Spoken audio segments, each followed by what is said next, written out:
Part 10, May 4th, 2022, 9 a.m.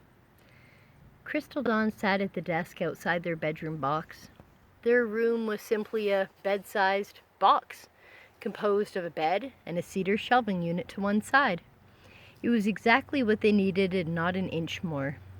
Gerasimos was telling her what social life was like in Greece. In the evenings, the streets would come alive with so many people it was thought impossible so many could fit on one island. Where had all these people been during the day? There were old men smoking pipes and sipping drinks, children running and playing. It just appeared so natural. Girls strutted their stuff on display. There were no high-rises, business suits that he had once thought were the echelon of doctors and lawyers and business people. He had been told that was the ideal to reach. Suits, company directors, stock markets, and banks. The wizards of our world, when they come out from behind the curtain, they're usually well dressed. He beckoned her back to bed again.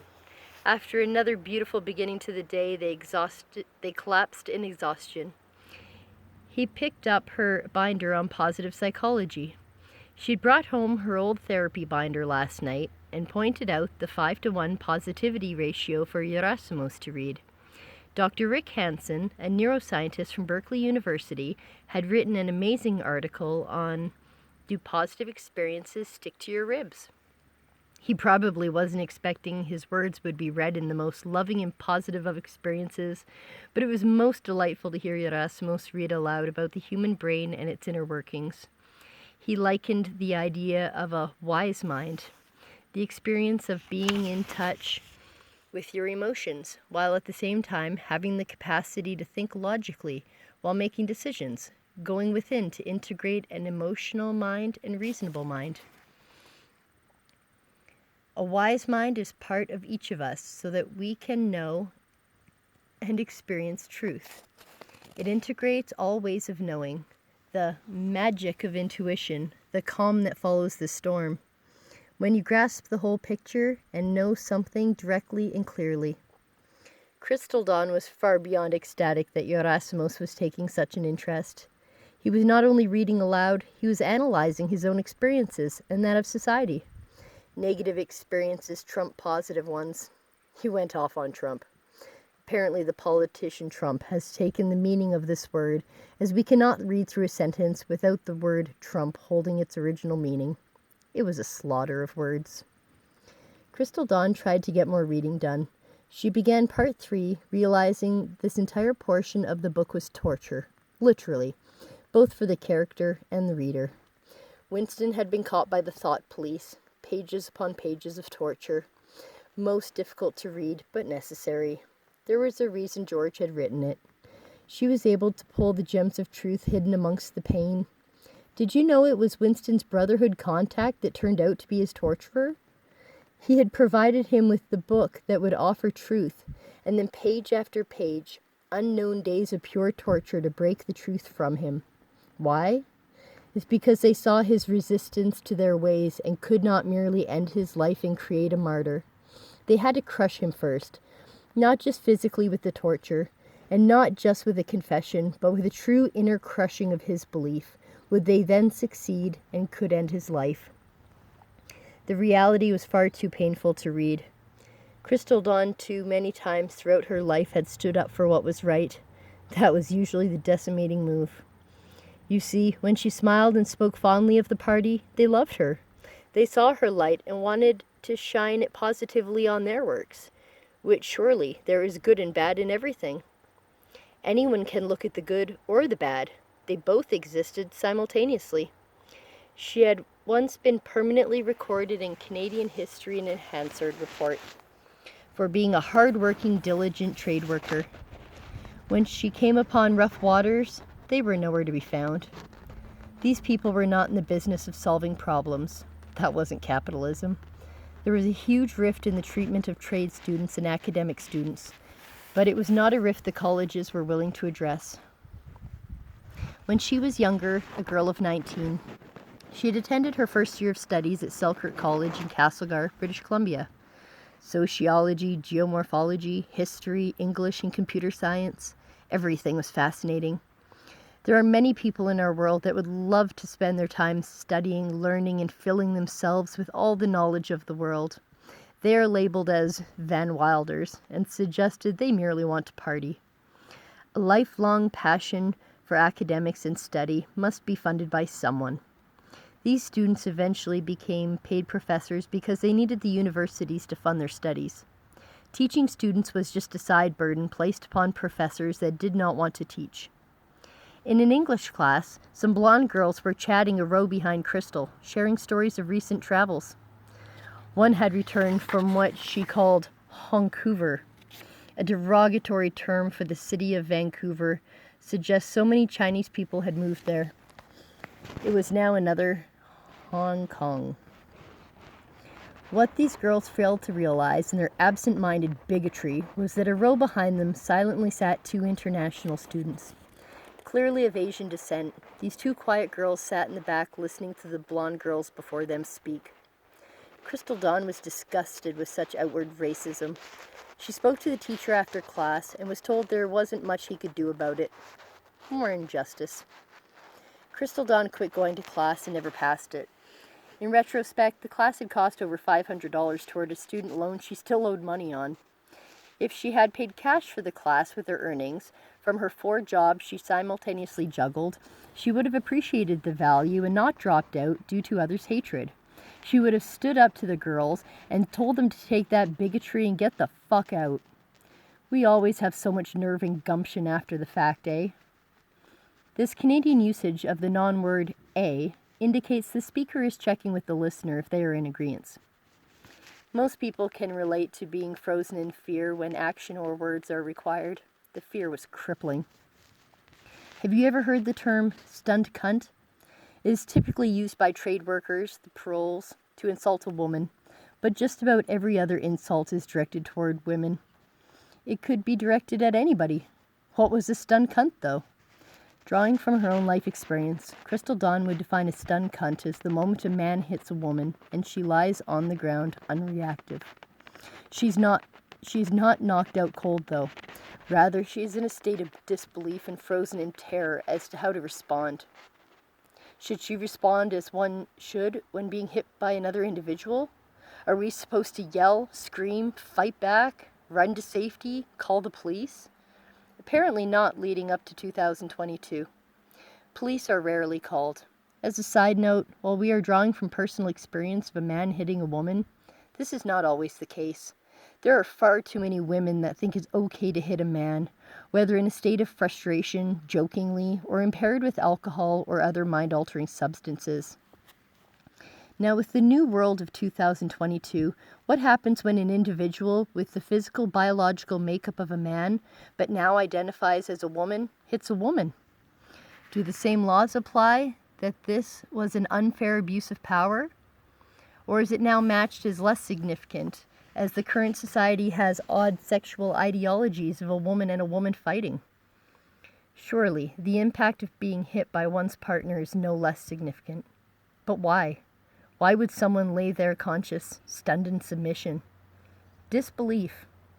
The person who is supposed to love you, care for you, support you, just hurt you. Will they do it again? If you get up, will it anger them? What must you have done to trigger that? Even after they leave the room and you're alone, do you call the police? Well, chances are if the police came, that would mean the children would see them. They would see menacing, puffed-out, tall, bulletproof men armed with guns. Americans were used to seeing handguns everywhere, so they carried less of a fear of guns. Canada was different, though. Handguns were restricted firearms. For the average citizen that was allowed a restricted firearms license, the rules were so strict that the average citizen never knew of them. They could only be transported to and from a shooting range at a gun club in a locked case. The only time a handgun was seen by a Canadian citizen, it was prominently displayed on the hip of a police officer, a conservation officer, or an armed security guard.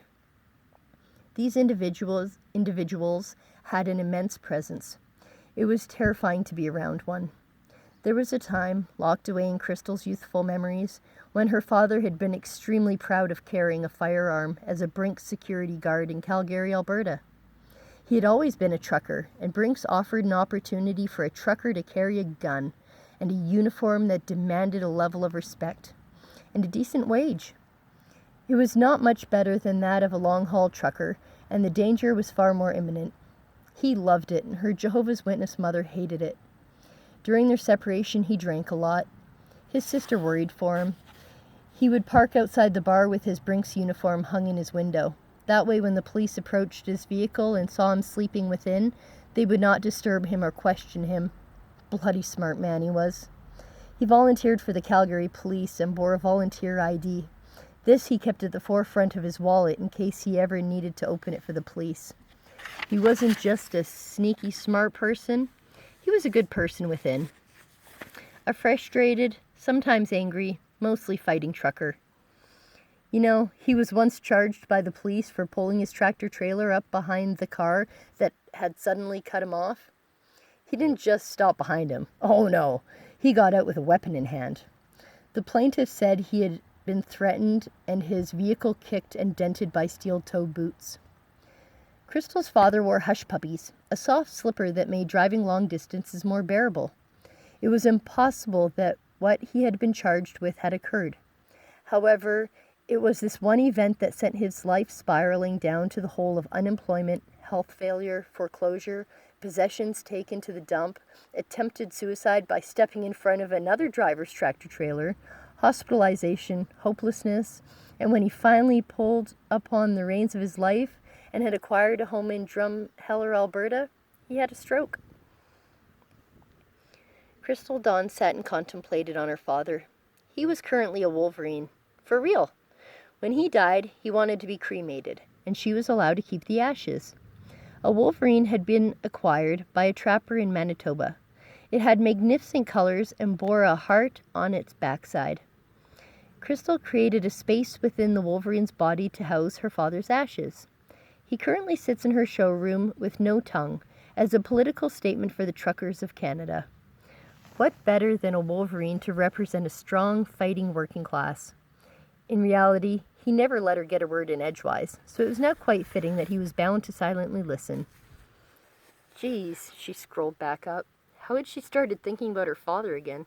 This was supposed to be explaining the definition of stunned cunt. If you haven't already recognized the lucid connectedness that occurs in Crystal's writings while shifting from one idea to another, it still has enough substance to hold together as a complete, fully evolved belief system that people are worth it. Every person has their own unique story of strife and achievements, of growth and adaptation. Crystal had once written a poem to simply simplify that which is the journey of life.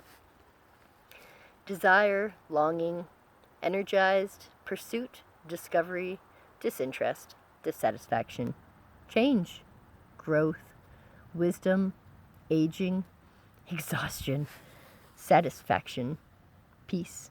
The ascent, the descent, the top, the bottom, the beginning, the end. It seemed satisfactory at the least. Few of her poems ever carried the depth she wished, and the ones that did were typically left unread. She dreamed of being a poet once. When she was a teenager, she ran away every day and would trespass on the private boat launches in Summerland and sit facing north. Sitting above the waters below Okanagan Lake spread out before her, and the sky open to all the possibilities of heaven.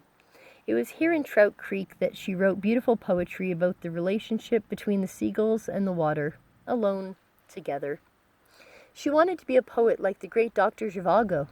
She had even used the name Tonya when working at a Safeway in Penticton behind the deli counter. No one ever pronounced it with the proper Russian energy required to properly say Tonya. Much like a night at the Roxbury calling, Emilio! Or Rocky shouting, Adrian! There was a proper way to say a name, and the average Canadian citizen did not know how to properly roll their tongue and soften their tone to allow the name Lara to flow from their lips, let alone the desperate cry of Tonya! Pronounced tone, yeah, with the tongue curled, emphasizing on the O to lower the voice. People rarely tried to pronounce foreign-sounding names. It was common in the immigration of the 30s and 40s for people to change their name to a more English-sounding name. Gerasimos was reduced to Jerry. Can you imagine what a crushing blow it was to the soul to hear a word as beautiful as Gerasimos reduced to Jerry? One of Crystal's adoptive moms had been named Toinsina. It was a Dutch name, very beautiful when heard and spoken properly. It was changed, but Crystal ensured the name carried on, with her youngest bearing it in her middle name. It wasn't often Crystal had been allowed to name her children, but this was found to be acceptable. It was somewhat understandable that Crystal was not entrusted with the naming of another human being, as she wanted to name the first child Miso. It was uncommon with English names, but Crystal had recently been exposed to Asian students in college and appreciated the simplicity of it. Not to mention, her new married name was short. It seemed almost meant to be. Her daughter would one day approach someone and say, "Hi, me so short." Crystal still laughed at that one, especially since the eldest child had so since proven to be of small stature. It wasn't of her own choosing, though. Ever since she was 8, she had been first diagnosed with celiac disease and next Crohn's disease. She spent many years on a gluten-free diet. It was the catalyst that forced Crystal Dawn to spend a great deal more finances on nutritional food and better feed her children than the usual gluten-filled Kraft Dinner and Ichiban noodles that filled the diets of most low-income families. She was allowed to name the middle one. She received Jessica for Jessica Rabbit, the sexiest cartoon ever created. Middle name, Kelly. She would have picked Grace Kelly, but her ex thought it sounded religious. Grace Kelly was one of the most amazing people to grace the world with her presence, though. So at least the Kelly was saved. Also, Crystal had a friend of that name growing up, and she was the most wonderful, endearing friend. It was actually her mom's friend, but most of her friends growing up were either her mom's or older ones in the congregation.